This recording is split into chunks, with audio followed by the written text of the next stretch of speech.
Pose une question, tu dois répondre. Quand tu me poses une question, je dois répondre. Voilà, on a 3 minutes, tu fais. Si tu poses une question, j'ai 3 minutes pour répondre. Si moi je te pose une question, tu as 3 minutes pour répondre. Et tu as 1 minute, on a 1 minute pour répondre. Maintenant, si tu n'as pas de questions et que tu veux développer, tu développes. Tu donnes tes arguments. Voilà. Est-ce que c'est bon? Allons-y, il est déjà l'heure. Si ton PDF a disparu, on peut accorder le temps d'aller chercher. Vous pensez que c'est vous qui êtes dans PDF? Baba. Voilà, nous c'est du qui. Est-ce que tu as déjà vu? On va aller direct. Voilà, quand vous dites que vous avez publié PDF. On va aller direct. Oui, on va aller direct. Il est 9h. Voilà, je suppose qu'il est 9h58. Tu finis à 10h01. Vas-y. Ok, très bien. Je vais prendre... Voilà, ok, on peut introduire. Alhamdulillah, alhamdulillah, alhamdulillah. C'est vrai que je suis sur le panel. J'étais porté ce matin d'une question. Et jusque-là, la question n'a jamais été demandée. Ou du moins, n'a jamais été dévoilée. Et voilà que on fait ressortir des recouchés que j'ai déjà longuement traités. Je réitère encore mes propos. Aucune prophétie. Quand on dit aucune, c'est sans exception. C'est pas pour dire oui, sauf ça là. Non, non, non. Aucune prophétie dans l'Ancien Testament n'a concerné Jésus-Christ. Je le dis. Alors, on me dit oui, est-ce que sur quoi tu comptes? Bon, j'avais voulu que ça soit un débat bien ordonné pour que je puisse reprendre mes idées. Comme c'est sur le qui-vive, alors je prends pêle-mêle. Voilà. Je prends pêle-mêle. Et en prenant pêle-mêle, il y a un passage, par exemple, qui m'a intéressé. Là où je veux marquer un arrêt, je vais demander à Pasteur Ménard, sciemment, dans Luc chapitre 18, j'ai déjà posé la question, puisque ce sont les propos de Jésus, mais j'ose croire qu'aujourd'hui, on va me répondre. Et je réitère encore, une prophétie, c'est une prophétie. Ce que Dieu dit là, ça doit s'accomplir. Je devais mettre tout ça en principe dans mon développement bien arrangé pour donner les arguments, les versets qui vont avec, concernant chacun de mes propos. Mais on va s'attaquer directement aux prophéties, puisqu'on a dit d'aller à l'essentiel. Une prophétie doit s'apprécier dans sa globalité. Pas ici, je lis une prophétie entière, j'ai dit ça là, c'est exécuté, voilà ça. Non, non, non, non, non, non, non, non, non. C'est un package. Une prophétie, si on peut le résumer en français facile, c'est quand Dieu s'adresse à son prophète. Quand Dieu s'adresse à un émissaire qu'il a choisi pour porter une information à la connaissance de ceux-là qu'il considère comme étant les consommateurs de sa parole. Simplement, une prophétie. Dieu donne un message à un prophète ou à quelqu'un qu'il a choisi comme un émissaire pour porter sa voix. Et donc, on nous dit que justement, concernant l'enfant de Marie, Jésus-Christ, que quelqu'un, ou du moins ses prédécesseurs, ont prophétisé à son sujet. Et que donc, ça lui donne une certaine légitimité, hein, et par ricochet, ça leur donne aussi l'opportunité de faire, n'est-ce pas, des hyperboles, voilà, avec les textes, pour essayer encore une fois de mettre tout ça là dans le plateau de la divinité de Jésus. Ça ne marche pas. Voici l'un des propos de Jésus-Christ. Je lis. Jésus prit les 12 à part. Luc chapitre 18 à partir du verset 31. Jésus prit les 12 à part et leur dit, 2 points, voici. Nous montons à Jérusalem et tout ce que les prophètes, je répète, et tout ce que les prophètes ont écrit au sujet du Fils de l'homme va s'accomplir. Va s'accomplir. Tout ce qu'ils ont écrit va s'accomplir. Va s'accomplir. En effet, il sera remis entre les mains des païens. On se moquera de lui. On l'insultera. On crachera sur lui. Point. Et après l'avoir battu à coups de fouet, on le mettra à mort. Ok. Moi, je croyais qu'il va s'arrêter là. Il dit, puis Le troisième jour, qui est aujourd'hui considéré comme un jour salvateur pour tous les chrétiens, le troisième jour, il ressuscitera. Le troisième jour, il ressuscitera. Ah, je m'arrête là. Alors, Pasteur Ménard, selon mon défi, aucune prophétie n'a concerné Jésus dans l'Ancien Testament. Jésus vient de dire ici que les prophètes ont écrit au sujet de lui, que lui, la partie qui m'intéresse, le troisième jour là, il va être ressuscité. Donne-moi, s'il te plaît, tu as dit pas de philosophie, c'est pour cela que je vais être chirurgical. Donne-moi, si tu ne le sais pas, je vais aider encore une fois ceux qui nous suivent. Vous savez, quand on prend la Bible est classifiée. Voilà, je le dis, la Bible est classifiée. Alors, je vais donner ici la classification de la Bible pour ceux qui nous suivent. Voilà, je vais donner la classification de la Bible. L'Ancien Testament, on a le Pentateuque, composé de 5 livres. Livres historiques. Non, j'essaie. Baba,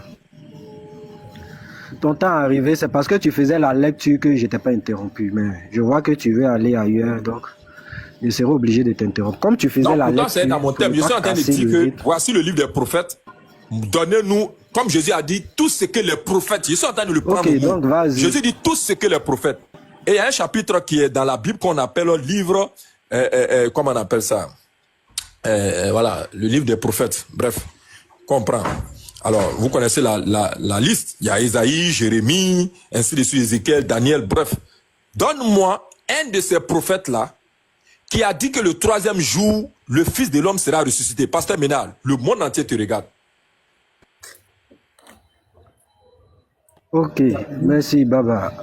Donc, voilà, donc Pasteur Ménard, je vais supposer qu'il est 4. Tu vas finir à 9, 5 minutes. Ok. Donc, je réponds un peu sur mon développement. C'est ça? Professeur? Oui, c'est ça. Oui, c'est ce que vous avez dit. Et dans ça, tu peux poser ta question également. Voilà, si vous avez constaté, déjà, il n'est pas en train de mettre en cause qu'il n'y a pas de prophétie qui concerne Jésus. Il est en train qu'on lui précise les détails des prophéties. Le thème, il a dit, aucune prophétie ne concerne le Messie. Voilà son thème, dans l'Ancien Testament qui ne concerne le Messie. Et en même temps, maintenant, il vient nous demander de lui montrer dans l'Ancien Testament où il est écrit le troisième jour. D'abord, une prophétie, c'est quoi? Une prophétie, c'est un message transmis à un prophète qui est inspiré par Dieu, un message inspiré par Dieu. Et ce que tu dois comprendre, une prophétie peut ne pas donner tous les détails. Voilà. Et souvent, les prophéties même, il y a d'autres prophéties sont données par image. On peut donner une image. On n'écrit même pas le nom de la personne. Mais quand tu regardes l'accomplissement des événements, tu te rends compte que c'est de lui que ça parlait. C'est pourquoi quand je vais donner les prophéties concernant le Messie, ce n'est pas écrit là-bas Jésus-Christ. Ce n'est pas écrit là-bas Jésus-Christ. Mais quand tu vas voir l'accomplissement, tu vois clairement que, donc ce message-là, c'est du Messie que ça parlait. Donc, les prophéties ne donnent pas tous les détails. Je prends l'exemple des musulmans. Souvent, ils prennent des versets dans la Bible pour dire que ça parle de leur prophète Mohammed. Mais ce n'est pas écrit, même les détails. Donc, Baba veut il dit, il faut qu'on écrive noir sur blanc que le troisième jour, il ressuscitera. Non. Ça, c'est déjà très mal parti déjà. Parce que la prophétie peut te donner, la prophétie peut parler globalement. Tu comprends, non? Et la prophétie peut donner certains détails. Selon Dieu lui-même. Selon qu'il veut parler au prophète. Donc, Dieu n'est pas obligé de dire, dans la prophétie, voilà, troisième jour, il ressuscitera. Maintenant, on se réfère maintenant à l'histoire on peut se référer à l'histoire comment on appelle, de Jonas. Quand Jésus dit que Jonas a fait 3 jours et 3 nuits dans le ventre du poisson. Est-ce que tu comprends? De même, le Fils de l'homme fera 3 jours et 3 nuits. Est-ce que tu comprends, Baba? Donc là, déjà dans Jonas 2, les versets 1 et suite, On comprend, quand tu prends Matthieu 12, verset 40, tu vois l'accomplissement de cette prophétie, les détails. Mais c'est pas obligé que Dieu dise textuellement, noir sur blanc, voilà, c'est qu'il faut que les détails, des détails, dans tous les détails, les prophéties soient données dans tous les détails. C'est pas comme cela. Là, c'est pas comme cela. C'est pas comme ça que ça se passe, maman.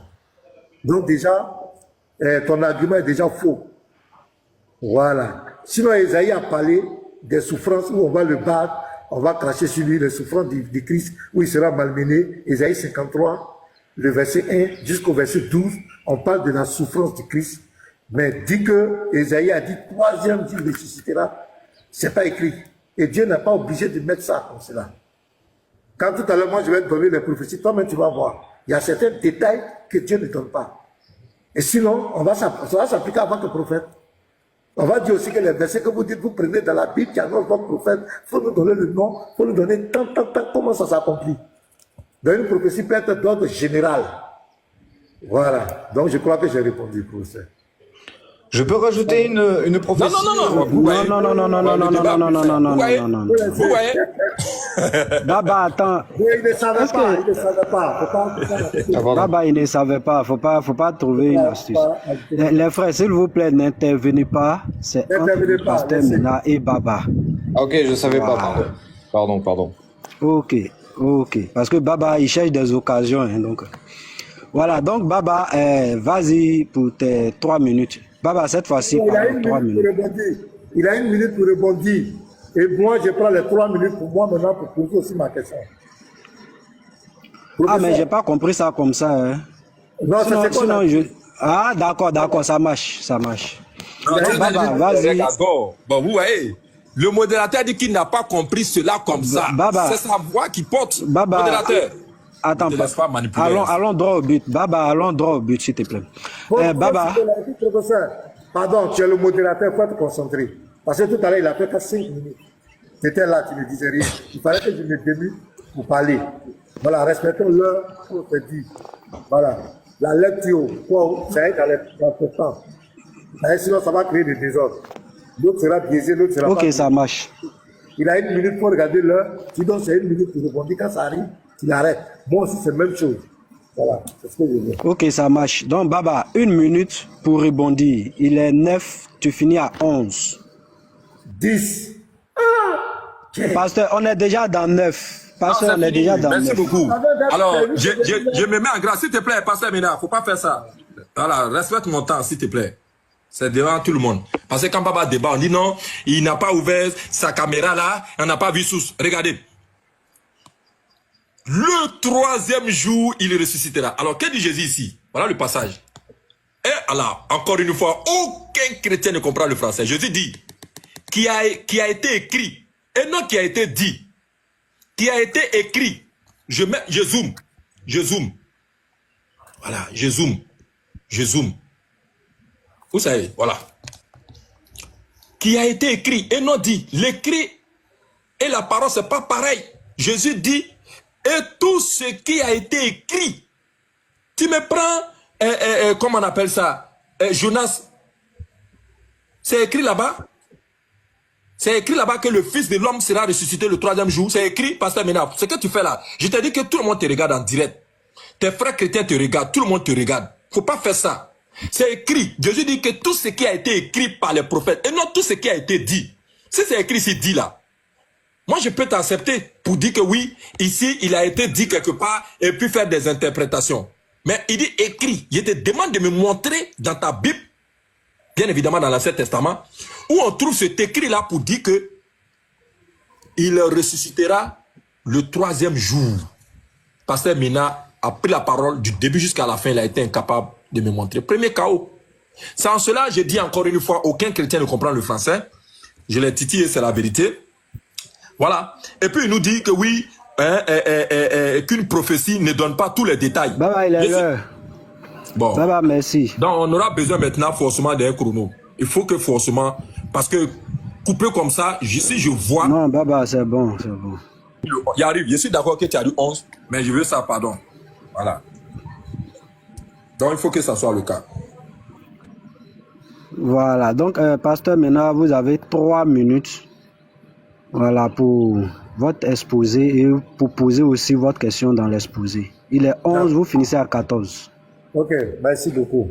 Quand tu parles de l'Ancien Testament, ce sont les 39 livres de la Genèse à Malachie. Et il parle de prophéties, ce sont des paroles inspirées à un prophète qui annonce le futur et certains événements. Je prends un prophète, Ésaïe 61, le verset 1 et suite. L'Esprit du Seigneur l'Éternel est sur moi, car l'Éternel m'a oint pour porter de bonnes nouvelles aux malheureux.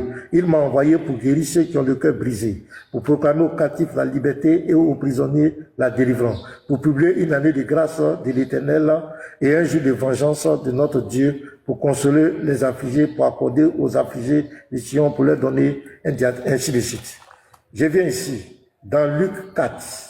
Ça, c'est le Seigneur Jésus qui parle. Luc 4, à partir du verset 16. Il s'est rendu à Nazareth, où il avait été élevé, et selon sa coutume, il entra dans la synagogue le jour du sabbat. Il se leva pour faire la lecture. Et on lui remit le livre du prophète Ésaïe. L'ayant déroulé, il trouva l'endroit où il est écrit: L'Esprit du Seigneur est sur moi, parce qu'il m'a oint pour annoncer une bonne nouvelle aux pauvres. Il m'a envoyé pour guérir ceux qui ont le cœur brisé, pour proclamer aux captifs la délivrance et aux aveugles le recouvrement de la vue, pour renvoyer libres les opprimés, pour publier une année de grâce. Ensuite, il roula le livre et remit aux serviteurs et s'assit. Tous ceux qui se trouvaient dans la synagogue avaient les regards fixés sur lui. Alors il commença à leur dire: Aujourd'hui, cette parole de l'écriture que vous venez d'entendre est accomplie. Baba, qu'est-ce que Jésus veut dire par là? J'ai lu Ésaïe, il y a une prophétie qui est donnée là, l'Esprit du Seigneur sur moi. Jésus vient lire ça dans Luc 4 et il dit que cette prophétie s'est accomplie. Baba, cette prophétie concerne Jésus ou pas? Ésaïe 61, verset 1 et 8. Jésus dit que ça s'est accompli en lui. Je veux ta confirmation. Est-ce que cette prophétie s'est accomplie en Jésus-Christ? Le reste de mon temps là, vous pouvez pas, il n'a qu'à prendre. Qui répond? Qu'est-ce que cette prophétie de l'Ancien Testament s'est accomplie en Jésus-Christ, selon Jésus lui-même?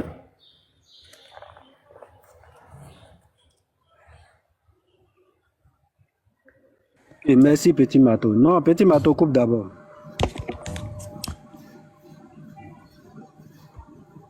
Merci. Donc, Baba, tu as 3 minutes pour répondre à cette petite question. Dès que tu es prêt, tu dis top, Petit Mato lance. Ok, un instant, je vais faire sortir mon verset, puisqu'on dit que la lecture des versets sont compris dedans. Donc, je vais faire sortir mon verset rapidement. Vous savez, Luc, c'est quelqu'un que j'aime bien. Alors, voici ce que dit Luc. Vous pouvez lancer. Luc chapitre 19, le verset 27. Je montre encore à tout le monde. Nous, on est dans la transparence. Comme on dit que quand il fait débat, je ne montre pas là. Voilà. Voilà. Parce que Pasteur Mina va me redonner encore le passage. Il peut se démuter dans mon temps pour me donner le passage parce que j'avais déjà noté mon passage. Je vais te montrer une information dedans. Donne-moi le passage, s'il te plaît, que tu venais de nous lire rapidement. 61, verset 1 à 4, à 3. Ok, merci bien. Alors, rapidement, je suis dans Luc ici. Regardez les propos qui ont été tenus ici. Je dispose de combien de temps? Chrono là, ça doit être régressif. Hein? C'est mieux comme ça. Faut faire ça en mode régressif. Pardon, marque une pause. Petit Mato. Faut mettre ça en mode régressif. Non, je sais pourquoi. Baba, c'est pas pour gagner en temps que tu fais ça. Non, c'est pas ça. Voilà ça, je suis là. Si c'est pour gagner en temps, c'est qu'il fait comme manipulation. Vous allez voir, voilà ma main. Attends d'abord, attends. Petit Mato, tu peux faire ça en mode régressif. Voilà. C'est-à-dire là où ça décompte là. On a tout le monde a compris. Mais tu as peur de quoi? Tout le monde a bien compris. Petit Mato, là où ça décompte là, tu vois ça non? Voilà. C'est-à-dire on parle de 3. Oui, j'ai dit je viens. Il n'y a pas ça sur Internet, je viens. Voilà, c'est tout. Je ne dis rien. Je dépose ma caméra. Voilà. J'attends. Ah, pasteur, Baba dit aucun chrétien ne comprend le français. Lui, il comprend, il n'y a pas de problème. Donc, Baba, si tu es... Est-ce que comme ça, tu vois? Oui, je suis prêt. Je vais lancer pour qu'il puisse voir la caméra. Voici les propos qui ont été tenus. Au reste, amenez ici mes ennemis. qui n'ont pas voulu que je régnasse sur eux. Et tuez-les à ma présence. Alors il donne Ésaïe. Ésaïe rapidement dans son chapitre 6, à partir du verset 1er comme il a dit, 61 pardon. Ésaïe chapitre 61. Regardez bien. Alors, on nous dit ici, voilà. Regardez bien. Au verset 1er. L'Esprit du Seigneur, l'Éternel est sur moi pour proclamer aux captifs la liberté. Dites-moi. Pilate, il était roi de quelle contrée? Pasteur Méda, puisque toi et moi on est ivoiriens. Dis-moi, dans les 31 régions de Côte d'Ivoire là, Pilate là, il était comment on appelle ça? Il était gouverneur sur quelle région de la Côte d'Ivoire? Il était bel et bien gouverneur là où Jésus est né. Mais c'est là où Jésus est né. Qui a jugé Jésus? Si cette prophétie-là, si tu dis que c'est une prophétie qui concerne Jésus, que Jésus, l'Esprit du Seigneur est sur lui pour proclamer aux captifs la liberté et aux prisonniers la délivrance, dis-le-moi. Je vais mettre je zoome. C'est pour ça que je dis encore une fois. Oh là là. Oh. Dans mon temps. Oh. Vraiment. Voilà. Dis-moi. Jésus là, il a libéré quel prisonnier en Israël, Pasteur Ménard? Aux prisonniers la délivrance. Jésus a libéré qui? Tu me donnes Esaïe. Si c'est une prophétie qui le concerne, mais il devait être roi. Je crois qu'il y a une écriture qui le concerne, roi des Juifs. Mais c'est une écriture qu'ils ont déposée sur son sépulcre de façon ironique. En réalité, Jésus n'a jamais été roi. En réalité, et je réitère encore un autre chaos que tu viens de prendre. Si Jésus, parce que c'est une prophétie qui est entière, hein. Voilà, l'Esprit du Seigneur est sur moi, car l'Éternel m'a oint pour porter de bonnes nouvelles aux malheureux, ainsi de suite. Il m'a envoyé pour venir faire quoi? Pour libérer les prisonniers. Jésus là, il a libéré qui en Israël là-bas? Dis-moi. Je crois que il y a eu même un tirage au sort entre lui et son homologue, Jésus Barabbas. Et finalement, d'après vous, c'est lui qui a été choisi. Ah! Au lieu que lui libère, c'est lui on condamne. Jusqu'à l'envoie sur la croix. À un moment donné, il faut qu'on nous prenne au sérieux. C'est ce que je dis. Encore une fois, aucune prophétie ne concerne Jésus. Il a libéré qui? Si les rois. Si les rois. Aux captifs, la liberté. Aux prisonniers, la délivrance. Il a libéré qui? Bref. Chaos. Merci, Baba. Bon, pasteur, tu vas d'abord rebondir, hein, avant qu'on puisse revenir sur certains points. On va laisser ton temps de rebondissement. Une minute au pasteur pour rebondir d'abord. On va arrêter de... Mettez-moi en grand. Mettez-moi en grand, s'il vous plaît. Mettez-moi à la place de Baba. Je sais pas. Mettez-vous en grand vous-même, pasteur. Enlevez Baba et puis mettez-vous en grand.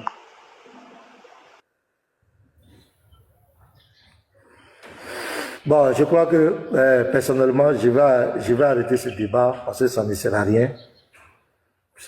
Personnellement, je vais arrêter. Si quelqu'un d'autre veut continuer, Baba, il va continuer. Mais moi, ça ne sert à rien. C'est pas la peine. Et Dim, ça a eu raison. C'est pour nous donner des mal de tête pour rien. Et moi, je jette le point, Baba a gagné. C'est bon. C'est pas la peine. Je le dis honnêtement, je ne vais même pas rebondir parce que ça ne sert à rien. Ça dit qu'on a affaire à nous, on aura affaire à quelqu'un, un négateur. Ça dit quelqu'un qui est gamé, quelqu'un qui n'est pas prêt à accepter la vérité. Il dit aucune prophétie de l'Ancien Testament. On lit une prophétie d'Ésaïe. Jésus lui-même parle. Jésus dit que ça s'est accompli en lui. Il dit qu'il n'est pas d'accord. Bon, on va faire quel débat. C'est pas la peine, quoi. Je le dis sincèrement, vous pouvez interpréter comme vous voulez, mais moi j'arrête. J'arrête ce débat. Baba, je ne savais pas que c'est ce que tu allais venir faire. Je croyais que ça allait être un débat intellectuel, un débat instructif, mais c'est comme un athée. Un athée dit que Dieu n'existe pas. Qu'est-ce que tu vas lui dire pour qu'il comprenne? C'est pas la peine. Donc, professeur, moi je m'arrête là. Si vous voulez continuer, continuez. Mais moi je m'arrête là. C'est pas la peine. Ok, donc, une minute. Donc, non. Je dois rebondir. Moi, je ne répondis pas. Non, il n'y a pas de rebondissement. Je sais, je viens te chercher, on va là. C'est le pasteur qui rebondit. C'est fini. Moi, j'ai fini. Attends, Toi, tu as Baba. gagné. Tu m'as mis KO même, Baba. Tu m'as mis KO. Voilà. Je vais parler à pasteur Ménard. Attendez, s'il vous plaît. Bon, monsieur Cheikh. Tu vas parler au pasteur, il n'y a pas de problème, attendez. Voilà, pasteur, moi je pense que j'avais déjà dit que Baba avait gagné le débat, mais comme tu voulais expérimenter, tu voulais voir. Sinon, moi j'ai dit, Baba, tu as mis tous les chrétiens KO sur ce sujet-là. Ça là, même si Baba même se déplaçait, ça dit si c'est Baba qui était en Guinée, qui venait en Côte d'Ivoire, vraiment, nous, tous les chrétiens vont dire, nous on fuit Baba. Là, nous, on assume ça même. Là, on assume. Baba, franchement, tu as mis tous les chrétiens KO ce matin. Ça, faut même pas, on va se mentir. Tous les chrétiens sont KO. Voilà, là, tu as gagné. Voilà, donc, Cheikh. Cheikh, tu voulais parler, non? Vas-y. Oui, bon, je voulais parler au pasteur. Comme le pasteur a abandonné le débat subitement comme ça. Bon. Voilà mon père, je l'ai Oui, je vous comprends très vrai, monsieur le pasteur. Mais avant d'abandonner le débat en plein milieu de conversation comme ça, bon, c'est un truc qui n'est pas joli à voir, quoi. Parce que le début, vous êtes mis d'accord pour débattre du début jusqu'à la fin. J'ai dit la gagné. Envoyez. Mais il a gagné avant que le débat même ne soit pas clos. C'est fini, c'est bon. Pardonnez, pasteur. Je ne veux pas prendre des médicaments. Il a gagné. Il y a une partie. Pasteur, pardon, chef, pardon. Avant de venir, arrive d'abord. S'il te plaît, chef. S'il te plaît, est-ce que tu peux nous dire ce que tu as retenu de la réponse de Baba à la question du pasteur? Et puis tu continues de dire ce que tu as dit. Parce que vous venez faire de la diversion et je n'ai pas le temps de ça. Est-ce que tu peux nous dire ce que tu as retenu de la réponse de Baba à la question du pasteur? Et puis tu continues, pardon. Ok, merci beaucoup pour ta question. Ce que j'ai retenu à la réponse de Baba sur la question du pasteur est que Baba n'était pas d'accord avec le verset que le pasteur a donné, que ça concernait Jésus. Mais Baba n'a pas eu le temps d'expliquer, les minutes étaient clos.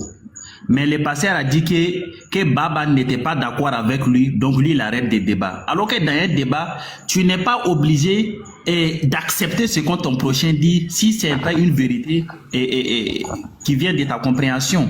C'est à la fin du débat maintenant qu'on rassemble les arguments pour voir qui a donné le mieux des arguments.